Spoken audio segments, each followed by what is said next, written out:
Olá, você que é pai, mãe de criança PCD, de criança autista e de criança com doença rara. Eu sou Renato Loff, nós estamos aqui no nosso podcast. Renato Loff é uma ONG, né, que se propõe aí, o nosso objetivo é dar cursos, formação, capacitação para você, pai, família atípica. Eu estou recebendo aqui hoje Simone Barreto, fonoaudióloga pela UFMG, mestre em ciências fonoaudiológicas pela UFMG, especialista em disfagia pela Sociedade Brasileira de Fonoaudiologia. Bacana ter você aqui, viu, Simone? Muito obrigada pelo convite, Renato. É sempre muito bom vir aqui falar com vocês e ainda mais sobre esse tema que eu gosto tanto. Que legal. Estamos recebendo também a Camila Frois. Isso mesmo. Camila Frois, graduanda em fonoaudiologia pela UFMG, com ênfase na audiologia e linguagem, pesquisadora júnior aqui do INSEI. Bem-vinda. Obrigada. Boa tarde, pessoal. Boa tarde, Renato. Obrigada pela oportunidade. Maria Cecília Leite, também graduanda aí em fonoaudiologia pela UFMG, com ênfase em linguagem oral e escrita, pesquisadora júnior do INSEI. Bem-vinda. Muito obrigada, agradeço a oportunidade, que vai ser uma conversa muito agradável. Bacana. Então, você que é pai, você que é mãe de criança atípica, doenças raras, crianças autistas, agora é o momento, né, importante aqui nós para falar com a equipe da fonoaudiologia, do INSEI, que é o Instituto de Neurodesenvolvimento, Cognição e Educação Inclusiva. Bom, vamos começar aqui sobre o papel da fonoaudiologia. Eu estou recebendo no meu WhatsApp aqui várias perguntas aqui e eu vou ler uma pergunta agora, uma pergunta da Maria. Olha, Maria trazendo uma pergunta aqui para mim. Obrigado, Maria. Qual é o papel do trabalho do fonoaudiólogo no desenvolvimento infantil, especialmente para crianças com deficiência? E aí, Simone? O trabalho do fonoaudiólogo, ele vem focado na comunicação. Nós temos aí a fonoaudiologia, eu gosto muito de lembrar que ela é uma área muito ampla. Nós trabalhamos com a comunicação, mas levando em consideração todos os sistemas ali que são importantes para que a comunicação ocorra de maneira eficaz. Então, a fonoaudiologia, ela é responsável por cuidar da fala, da linguagem, mas da musculatura responsável, né, pela produção da fala e da linguagem, da audição, da voz, e dentre isso também os aspectos que, junto com a comunicação, envolvem todos esses sistemas, como por exemplo, Renato, a fono também é capacitada para tratar as crianças que têm alterações alimentares, principalmente aquelas que têm dificuldade de deglutição, que é a disfagia.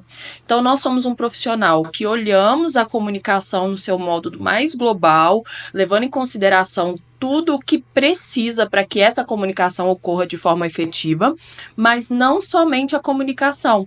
Tem outras funções ali estomatognática, que seja de falar, de comer, mastigar, fazer sucção, que a fono também é responsável.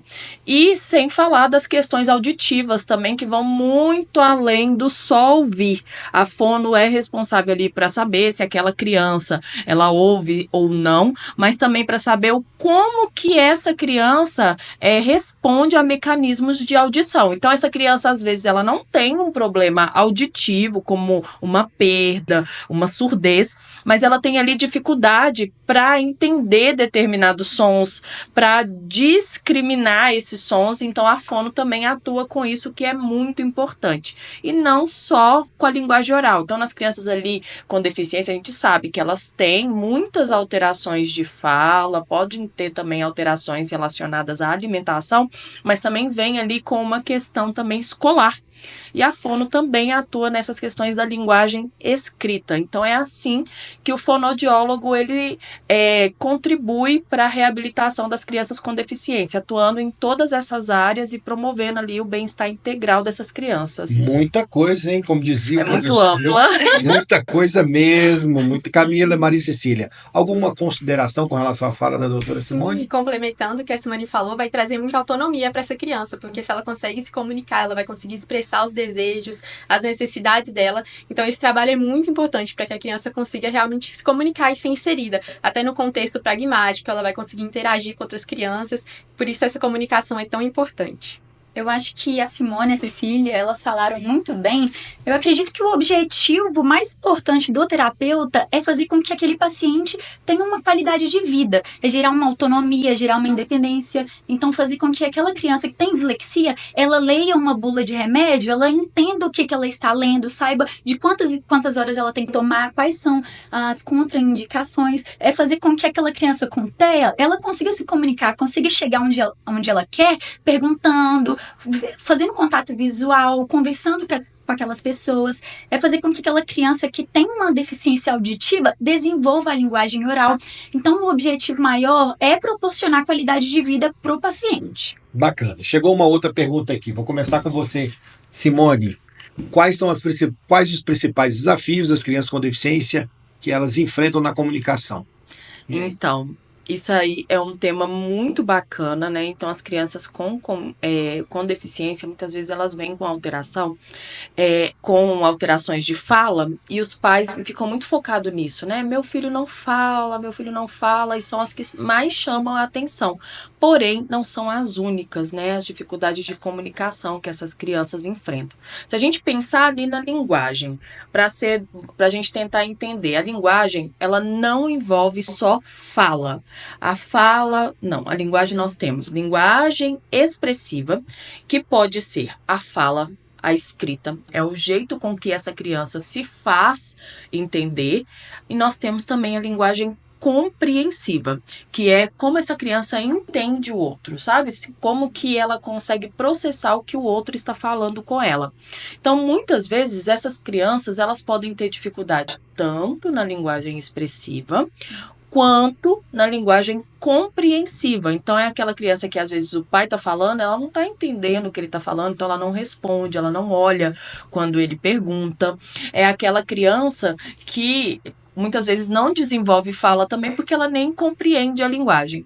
E nós temos um outro grupo que são crianças que têm essa compreensão preservada, mas que a expressão não está preservada. Então, essa criança ela não consegue se comunicar por meio da fala.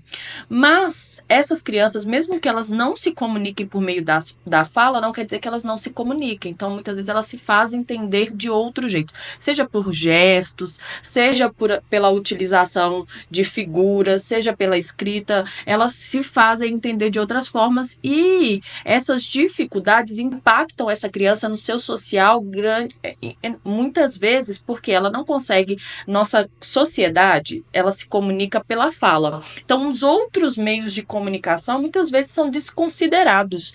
E aí, essa criança na escola não consegue socializar com os seus amigos, não consegue captar, né, as informações que o professor está falando, e o professor muitas vezes tem dificuldade para passar as informações para essa criança. Então, é uma criança que fica com um atraso escolar também e não consegue comunicar com seus pares. Às vezes a família entende perfeitamente o que essa criança fala, mesmo ela não falando os fonemas corretos da fala, mesmo ela tendo uma fala que não é entendida por outras pessoas, a família está tão acostumada ali que eles conseguem, e essa criança às vezes fica restrita a comunicar só com os seus familiares e não com os outros. Então, tem um impacto social muito grande, um impacto no aprendizado dessa criança, e é assim que a comunicação ela fica afetada nas crianças com deficiência. Olha, interessante. Vou trazer uma pergunta aqui que chegou para mim sobre os transtornos e deficiências específicas.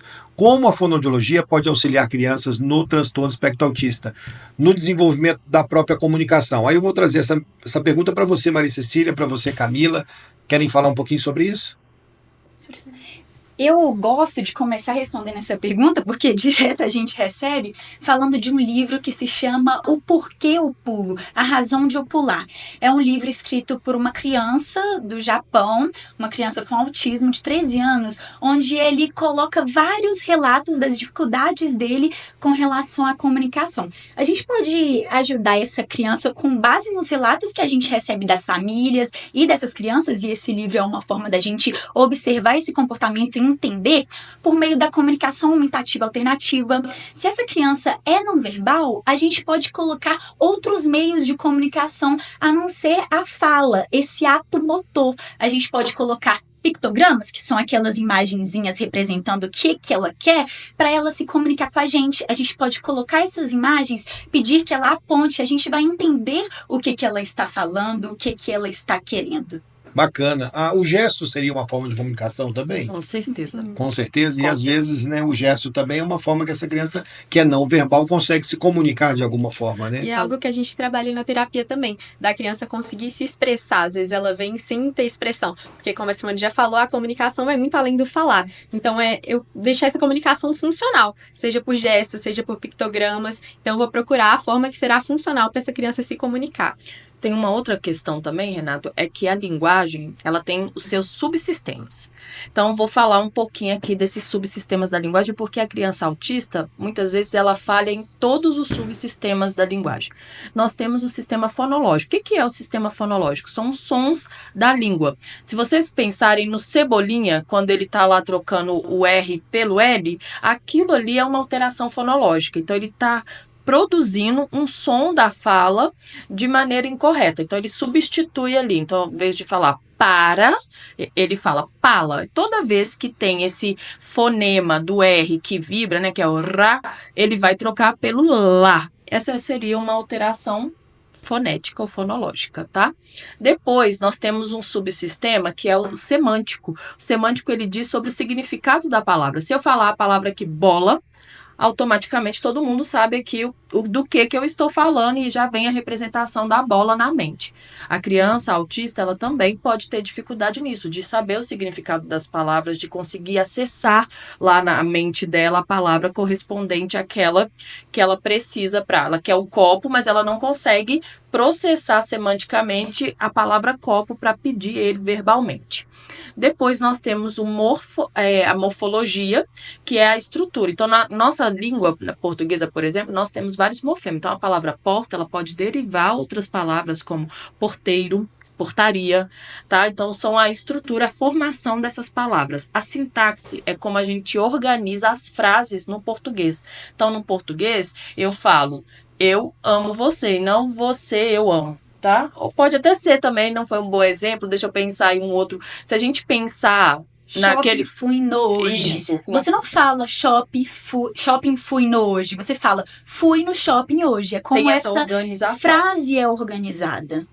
E depois da sintaxe, a gente tem a pragmática. O que é a pragmática? É onde as crianças autistas mais têm alteração, que é o uso da linguagem. Muitas vezes essas crianças não têm alteração nos outros sistemas, mas elas não conseguem falar, não conseguem se comunicar de forma efetiva, não entendem ali o que está na entrelinha, uma ironia, um sarcasmo, uma piada, e tudo isso é uma falha no sistema pragmático, tá? Então, a criança autista, ela pode falhar em cada um desses sistemas. E a fonoaudiologia está aí para poder ajudar. Com certeza.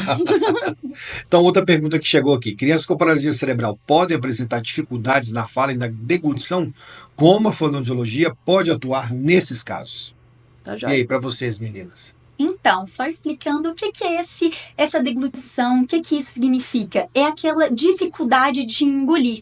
Às vezes, a criança com paralisia cerebral tem uma certa falha no mecanismo e no músculo. A gente pode atuar fortalecendo esses músculos, a gente faz exercícios de motricidade orofacial, que vai afetar tanto a comunicação, porque a gente precisa da língua, a gente precisa da bochecha, tanto para falar quanto para engolir. Então, a gente vai fortalecendo esses músculos para a gente fazer com que aquela criança tenha uma deglutição e uma fala, na verdade, mais tranquila, mais suave, sem muita dificuldade. Quando tem problema de deglutição, às vezes é um engasgo, às vezes é aspiração, uma tosse, um engasgo, aquele pigarro, Durante sabe? a alimentação. Durante a alimentação. Entendi. E aí, Maria Cecília? Sim, então, como a Camila falou, a gente vai capacitar mesmo essas funções, trabalhar. Se a musculatura a gente vai analisar antes, será que é a musculatura que está fraca? Então, vamos fortalecer essa musculatura orofacial.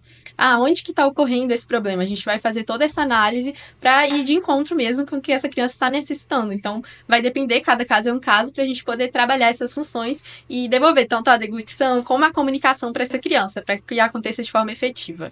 E só respondendo, a criança com paralisia cerebral, devido a uma lesão no cérebro, ela vem com uma fraqueza muscular, uma dificuldade em reflexos que seriam importantes ali, tanto para a deglutição, quanto também para realização de movimentos de fala. Então, sim, essa criança poderia ter alteração tanto para se alimentar de forma segura, quanto para falar. E a fono, ela faz um trabalho ali para ajudar. Muitas vezes a gente vai trabalhar com a reabilitação, tentando reverter aquele quadro, mas em muitos casos a gente vai trabalhar fazendo a habilitação, sabe? Pensando em estratégias para aquela pessoa produzir tanto a comunicação como a alimentação segura da melhor forma possível dentro das possibilidades dela. Criança com síndrome de Down, ela pode ter também esse atraso na fala e tal, isso é comum? E como é que a fonoaudiologia pode ajudar, se caso realmente elas tiverem essa deficiência, né, nesse desenvolvimento de comunicação?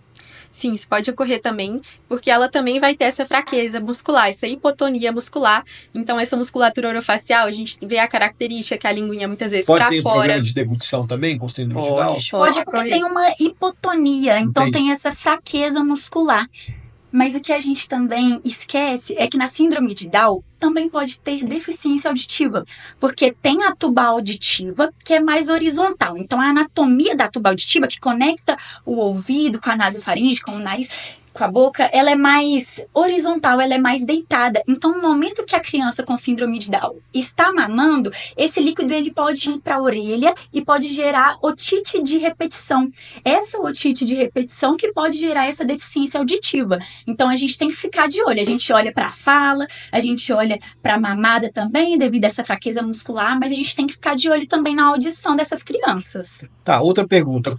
Como é o trabalho da fonoaudiologia com crianças surdas ou com deficiência auditiva? E aí? Esse é um tema que a gente gosta muito. Quer falar, Camila? Nossa, eu gosto bastante. Hoje a gente pode detectar a perda auditiva até os 3 meses de idade com a TANU, com as emissões otacústicas. Então, detectando que tem uma perda auditiva, a gente já passa pelo processo de adaptação do aparelho auditivo, a gente já passa pelo processo do implante coclear, se esse for o caso, e aí a gente vai fazer a reabilitação, colocando então uma linguagem oral, fazendo com que aquela criança possa se comunicar, porque ela tem aquele estímulo sensorial. E isso é importante a gente fazer o mais cedo possível, o mais rápido, porque a gente aproveita dessa neuroplasticidade. E o que seria essa neuroplasticidade? Seria a conexão dos neurônios no cérebro, seria a reorganização desse cérebro, ou seja, a gente aproveita aquele momento... Quanto mais novo, melhor. Quanto mais novo, melhor. Exatamente. É isso Tá no aí. período crítico do Você desenvolvimento. resumiu perfeitamente. E se falando também em deficiências auditivas, crianças surdas, a fono trabalha com a oralização, com o implante, com a inserção de aparelho, mas a gente também respeita muito as crianças que as famílias optarem também por utilizar só a Libras. A gente sabe que nem toda criança vai ter o benefício no uso do aparelho, do implante coclear, e muitas vezes ela perde a comunicação com isso, e para essas crianças, a Libras às vezes é muito natural. Então a gente também respeita a família que quer fazer a utilização de Libras, e uma coisa não impede a outra. Então eles podem usar Libras e também fazer uso dos aparelhos, tá? Vamos falar um pouquinho sobre inclusão nesse processo com a família, né? Mais dentro de uma perspectiva escolar. A pergunta que chegou é: como as escolas podem adaptar sua comunicação para incluir melhor crianças com deficiência? Então, faço a Perfeito. pergunta para você e para vocês duas eu faço. Outra pergunta: como os pais podem estimular a comunicação dos seus filhos em casa? Então, Perfeito. vamos na escola e depois na casa, pode ser? Então, a primeira coisa que a escola precisa saber é entender aonde que essa criança falha. Se essa criança ela falha na compreensão, a gente pode utilizar estratégias para favorecer a compreensão dessa criança. Se essa criança ela falha na expressão também. E muitas vezes essas estratégias elas vão ser elas vão estar juntas. Então, por Conectadas. exemplo, vão estar conectadas. Quando um professor está com uma criança e ele quer fazer ela entender, ele pode usar figuras, ele pode organizar a rotina dessa criança. Então, olha, essa criança ela tem uma rotina visual que é montada ali com figuras, e aí a criança chega, olha, a hora que você chega, você vai fazer a fila para entrar na sala, e tem uma figura que representa isso. Está trabalhando ali tanto a compreensão daquela criança. Depois vai passando com essas rotinas bem estabelecidas, essa criança começa a entender como que funciona o ambiente da sala de aula. A expressão, o professor ele pode aderir o uso de comunicação suplementar e alternativa também para se comunicar com essa criança, e é muito bom a gente lembrar que todo o mecanismo de comunicação, ele exige o receptor e o emissor. Se você está em um país que você não fala a língua, o que você espera encontrar lá? Alguém que fale a sua língua para que você compreenda. Então, quando uma criança ela está ali na escola e ela tem um dispositivo de comunicação suplementar e alternativo, o que se espera é que a escola também utilize aquilo para conversar com a criança. Então, a criança usa para se comunicar e a escola responde também ali utilizando o aparelho dela para a criança, utilizando ali a prancha de comunicação alternativa.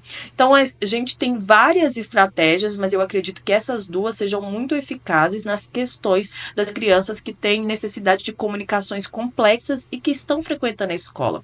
Então, é muito importante o professor se capacitar com relação a essas estratégias, e é muito importante também que os terapeutas e escola conversem e andem junto, elaborando estratégias personalizadas para cada criança ali, de acordo com a dificuldade delas. Cada criança é uma, né, Exato, única nesse processo. Exato. Meninas, e aí na casa? Como é que fica isso? Principalmente pensando em crianças autistas que têm dificuldade de comunicação, então vamos focar um pouquinho nelas. Como é que é isso? Como é que os pais podem realmente estimular essa comunicação de filhos autistas em casa? Olha, a comunicação ela pode ser estimulada o dia todo e com questões simples. Por exemplo, eu quero que a criança, eu posso dar opções para ela escolher alguma coisa, estimulando a resposta. Então, por exemplo, você quer tomar café ou você quer tomar leite? Ao invés de já colocar lá para a criança, para estimular uma resposta mesmo verbal. Se ela não fala, usa o sistema mesmo de comunicação, a prancha, fala para ela apontar, para você desenvolver mesmo essa resposta da criança. É muito importante trabalhar narrativas. A literatura mostra o quanto isso é positivo para a criança. Então, pega 5 minutinhos do seu dia, conta uma história para ela de uma forma muito lúdica, fazendo expressões faciais para essa criança aprender, mudando a entonação de voz. São várias características alternativas, que você pode fazer com essa criança, além de trabalhar músicas com ela, que é algo muito positivo para a consciência fonológica dela. Então, trabalhar músicas, leitura de rimas, tudo isso vai ajudar muito na comunicação da criança. E aí, Camila, alguma coisa? Uma dica que eu gosto bastante, os pais também retornam falando que funciona, é colocar aquele brinquedo na visão da criança, mas em um lugar que ela não consegue pegar. Porque ela vai apontar, ela vai querer falar e vai conseguir aquele brinquedo. Outra forma também é por meio das brincadeiras. Ali, de 0 a 2 anos, com muita música, muita repetição, faz muita expressão facial, faz aquela expressão facial de triste, de raiva, para ela entender como que aquela expressão é usada no contexto. Faça muitas brincadeiras de simbolismo mesmo, no caso de faz de conta, brincadeira de profissão, de mamãe e papai, casinha, professora, que mais? Faça muitos jogos onde você dê comandos e dê regras ali em torno dos 6, 12 anos, porque a criança já vai entender como que funciona aquela regra. Então eu acredito que o principal é durante o dia todo, que nem a Cecília falou, explicando o que é que você está fazendo e por meio das brincadeiras, repetição, muita expressão facial. E uma coisa muito interessante, Renata, é porque para estimular a linguagem, às vezes não é necessário brinquedos mais tecnológicos que tiver. Ali no dia a dia da família, eles conseguem fazer essa estimulação. Seja lá, a criança toma banho todo dia, escova dente todo dia, e a mãe coloca, olha, vou colocar aqui na sua escova a pasta de dente, olha como a gente vai escovar o dente. Então vamos lá, vamos contar com a mamãe, a gente escova aqui 1, 2, 3, e depois na hora do banho, olha, vamos lavar o braço. Aí a criança está aprendendo nomes de partes do corpo, está aprendendo a contagem, está aprendendo ali a nomear. Então, assim, com coisas simples, mas muito importante que quanto mais essa criança brinca, mais ela desenvolve a linguagem. Quanto menos ela fica na tela, às vezes a gente sabe que hoje na correria do dia a dia, às vezes ali a mãe, que muitas vezes é uma mãe solo, ela precisa ali da tela para conseguir fazer outras coisas. Um celular, alguma coisa assim. Isso. O celular, tablet, etc. Então, ela precisa ali deixar aquela criança se distraindo ali para poder fazer. Mas quanto menos essa criança ficar no celular, no tablet, mais essa criança brincar, melhor é para o desenvolvimento de linguagem dela. Muito bom. Vamos falar sobre tratamento e evolução agora. Existe uma idade ideal para iniciar a terapia fonoaudiológica? O quanto antes, essa é a idade, né? Esse é até um desafio. Intervenção precoce, então. Intervenção precoce. Quanto antes. A mãe suspeitou de alguma coisa, achou que a criança, nossa, olha, tô achando que a criança aqui tá mais lento com isso. Às vezes vem de outros irmãos, o irmão dele fez isso muito mais rápido, ele tá demorando. Procure um especialista e tente entender se tem realmente algum atraso ali, porque quanto antes a gente intervir, melhor vai ser o prognóstico de reabilitação daquela criança, tá? E melhor ela vai se desenvolver.